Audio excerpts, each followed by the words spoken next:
Hey guys, I'm back. I'm Samantha and I'm a therapist and I'm creating a video every day for a year. This is video 272. Thank you for being here with me today.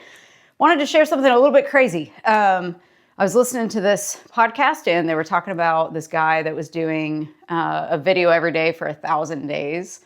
And I was like, man, that really overshadows my year. And I was like, I wonder if I could do 1,000 days. So I'm considering this. And the reason why is because I just feel like YouTube is working on me. I am not working on it. Or I am working on it, but it's mostly working on me. And the person I'm becoming is just crazy in comparison to what I would have just stayed at. I think like the level of consistency that I was at before wasn't at the level that I know that I can be at. I just want to be better. And so I figured committing to something even bigger than a year, which I'm not doing it yet, but I'm thinking about it. Committing to something like that is something that, man, I just feel like I could do it. And I wonder who I would become at the end of that 1,000 days. And so I'm already changing so much internally, which is hard to kind of put into words. But I want to share that you are already somebody. So just because I say in these videos that we need to level up and we need to be better and do better and all these things, you're already great enough the way you are. You are already somebody. Like, you're already somebody. Don't ever, ever let those nasty, dirty thoughts that you think tell you otherwise, because they're just programmed from past people. Just keep that in mind, and past events. Everything that you're thinking right now can be changed. Your belief systems can always be changed. And I think that we just don't have a level of consistency enough that we place on ourselves as far as behaving in ways that align with who we want to become. So we invest in things that hurt us instead of serve us. And I was really thinking about that today. I was like, we really invest because we're addicted to the emotions of the past. We invest in thoughts that harm us, and we're in a hamster wheel. We're it's very predictable how we're going to feel most likely every single day. And we're going to say, yeah, that's who I am. But at any moment, you can decide, I want to be a different person. I want to feel better. And this is why I did this channel too, is because I not only wanted to see what would happen just as an experiment where I'm building something in the public eye, and which is something I was totally fearful of doing, but I knew that I needed to do it. I just felt called to do it. It wasn't like, oh, I should do it. It was like, I'm called to do it for some reason. And I knew that eventually I would find my footing and someday help a lot of people. And that's my goal. But I didn't know what would happen internally. So I used it as an experiment. I was like, well, I'm going to build this thing where people can see me be vulnerable sometimes. Kind of sucks sometimes, because I'm sure my first video is going to be a lot different than, my 3,000th video, if we get that far, which I'm sure we will. But it's a matter of determining what is going to better your life and what's going to make you feel good. And so we've got to be consistent in those actions that create feeling good instead of feeling bad, right? That's pretty duh, So if we keep doing the same thing over and over, we're going to get the same result. We're going to feel the same if we don't change something. If nothing changes, nothing changes. Duh, we know this. But yet we can't discipline ourselves sometimes. And so I really highly encourage you to start thinking different. Thinking different and thinking differently in general, because we have a lot of, we have a mental health crisis going on. We've got there's a literacy crisis going on where children are not learning how to read properly. And there's millions of adults that don't know how to read and write properly, don't know how to comprehend what they're reading. And then we're just addicted to the phones and addicted to the media and everything. So we've got to just take time to slow down and say, what the heck am I doing?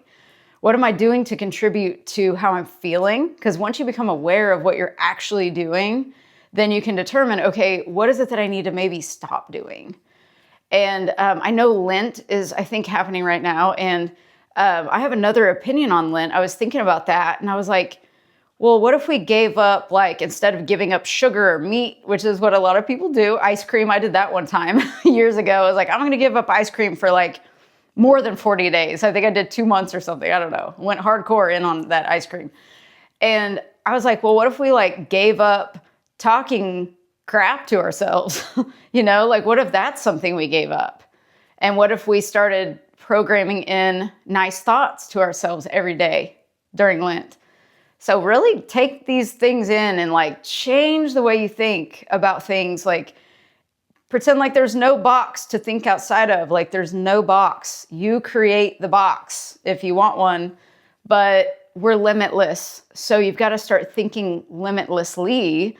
And I was just thinking like we've got to like, you know how you'll start something in January, you know, a resolution, and then you stop doing it within a week or a month or 2 months. You know, we get really hardcore into something.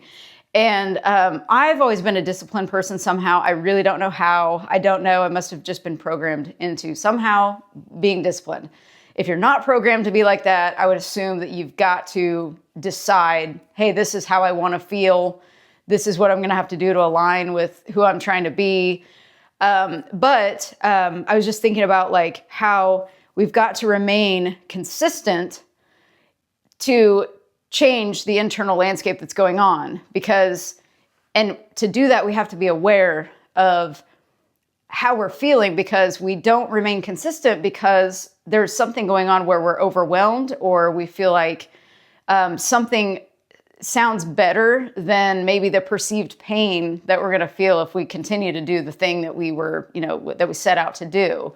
A lot of times that's working out for people or dieting or whatever it is. And I just look at everything like there's no diet, there's no workout resolution, there's a lifestyle we're creating. And that's another thing about my channel. I wanted to help people program their minds every single day for a whole year, instead of just doing random videos, because I feel like we need repetition. Not that you guys have to listen every single day to every single video, but I do want you guys to be doing something every single day. Like that's what I recommend that serves you, and figure out where your leaks are, where your energy leaks are.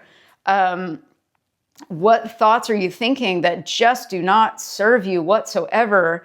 What are you, I don't believe there's like a waste of time, but like, where could you direct your time that would be more, create more efficiency for you in certain areas, to where maybe you won't be as tired, or maybe you wouldn't overthink as much if we just let go of some things. Overthinking, chronic overthinking is like a big problem for a lot of people.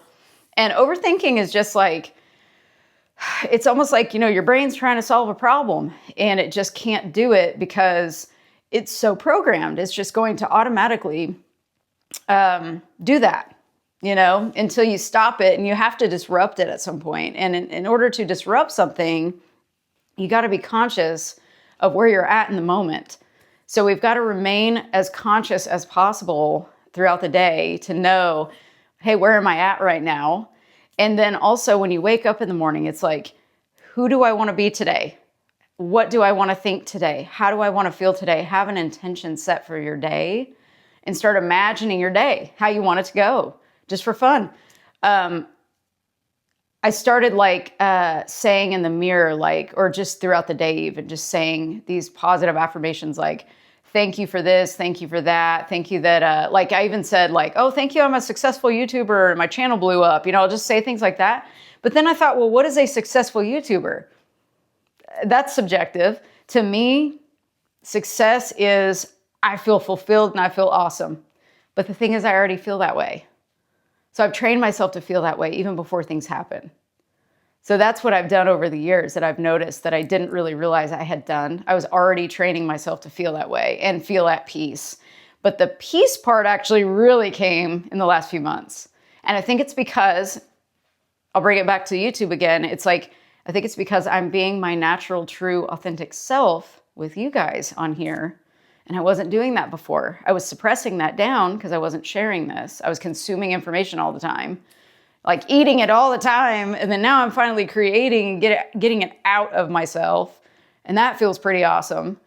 And so I think another hint here is you see all these millions of videos about like, God wants you to stop consuming and start creating. That's a big one you'll see everywhere. And there is a lot of truth to that. Like, I am totally a consumer. So I've had to figure out like, what am I needing to let go of so I can utilize that energy to place somewhere else.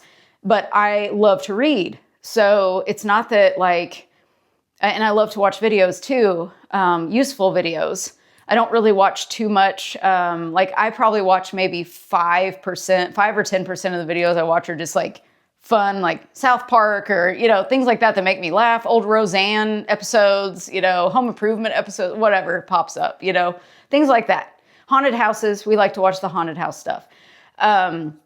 The rest of it is like, I'm learning like business, like Alex Hormozy or Russell Brunson or Layla Hormozy, stuff like that I love to incorporate into these videos a little bit too. But the rest of it, it's like, I've got to just start putting towards what I'm actually wanting to create. So I do recommend also getting off the phone. And I've suggested this before, videos back, where your first hour when you wake up, don't touch your phone. Like just don't touch it with intention. Tell yourself, I am not touching this phone for an hour with intention. I even bought today, Hormozy had suggested this timer, and I had a timer, but it broke. So anyway, I got this Pomodoro technique timer where you do, 25 minutes on and 5 minutes off, or however you want to do it. But it's this awesome timer, and he sits in a room and has earplugs in and headphones, and I don't know if I need to go that crazy, but I might. But I got this timer. It's going to be here tomorrow between 4 and 8 a.m. I love Amazon. It's crazy.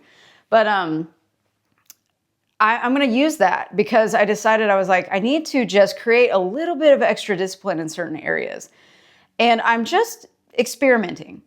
I'm just going to see what works best for me. I'll report back. But it's like, I feel like in order to change your identity, you've got to change your habits, of course, as well. But as you change your identity inside yourself, your habits are naturally going to change. So I feel like I'm changing. I'm definitely becoming something. And I'm doing it on camera, and that's pretty cool because we can look back years later and, see how much these videos just were probably not very good. This is the best I can do right now. So I'm hoping to get better, and I know I will get better. And I'll create, I'll be putting more, time into the content I'll create. I like to call it footage. The word content I hear that word so much and it's become a label, I feel like, and I'm like, I want to call it footage. So we're going to go back to the old days. So I don't know. I think that it's fun to do things like this and get to know yourself. I recommend everybody record videos of themselves, by the way, even if you don't post them, because you can look into your eyes and you can watch yourself and listen to your voice and get to know yourself through just creating videos, talking about things that you love. And I really think everybody should do it. Just talk about things that you love, and somebody's going to join you, and they're going to talk about, the things that they love, which are going to match what you love, and then there's a connection there. And we have a loneliness epidemic too. Like loneliness is so bad right now. And so we're all craving connection, and I think the first step is to connect with ourselves. And we've got to do that by, I would say, limiting definitely social media, getting off YouTube even, watch a video and then go live your life. We've got to live instead of just like sitting there on our butts, just dying away every second. It's like, and we also have this, like, we're sitting too much. And, I don't know what the full answer might be to that. Everybody's different, but, I have noticed that with the social media stuff, the short form content, it is like shaping our brains to like have to, we have no attention span. So that's why I like to do longer videos too. I want to train people that are interested and enjoy what I say to kind of just sit for a little while, even if I'm on 2 times. I get it. Sometimes, you got to listen to a video fast, but, I think we need to just be conscious and aware of training our minds And that involves going into a flow state, which we can talk about that later, but just getting into the silence. There's nothing better if you're overthinking or you're just stressed to the max, like just getting into the silence and breathing. Breath is so important to make sure that you're breathing properly through your diaphragm and filling up your lungs to full capacity, holding the breath, letting it go, exhaling. There's humming. There's mantras you can say. There's just so many different ways we can do this that rewire the brain and activate different areas of the brain that might not be being activated when we're, watching social media or whatever. And so I just think there are ways to control the way that we feel. And we've got to be conscious. Like I said, we have to be conscious enough and be aware to know when to disrupt the patterns. So it's just you're developing a skill set through all of this. Then once you develop all of this, you have control over your mind. And there's nothing more priceless than that. You can then create your life from intention and manifest so fast if you choose to. And that's the best way to describe it, I think, is like we're just constantly kind of like nervous about the future, or we're stuck in the past. So we're not ever present. So really watch that as well, is like, just say to yourself, like, am I thinking thoughts from the past, or am I worried about the future, or am I actually in my now? Because wherever you're thinking, that's where you are. That's where your energy is. So it's like, okay, I've got to, and talk to yourself. Say, I'm intentionally going to place my energy in the present moment. And so I'm going to start breathing right now. I'm going to take a breath in right now. Like, you might have to start out like that, very basic. Just you're like training a dog. You're training a dog to sit. You got to train your body to sit and train your body to breathe properly. So yeah, I think just starting there is really important. And I'm rambling again, and I'm just going to go ahead and let you guys go, because I could just go all night. I probably could. Like, I could just keep talking. I could find more notes. But yes, another thing is, one more thing. Be obsessed with feeling good and watch everything change. That's one more thing I'll leave you with. Be obsessed with feeling good and watch everything change. That's it. There's a hook at the end of the video. Well, thank you guys for listening so much, for being here. Thank you. Please share this with anybody else who might benefit from hearing this today or tonight, whenever you catch this. And remember, you're so loved. And remember to appreciate yourself, because what you appreciate appreciates, and also appreciate others. Start seeing the good in others and start seeing the good in yourself, and watch what happens when you do that as well. And I will be back tomorrow. I'll see you then. Bye.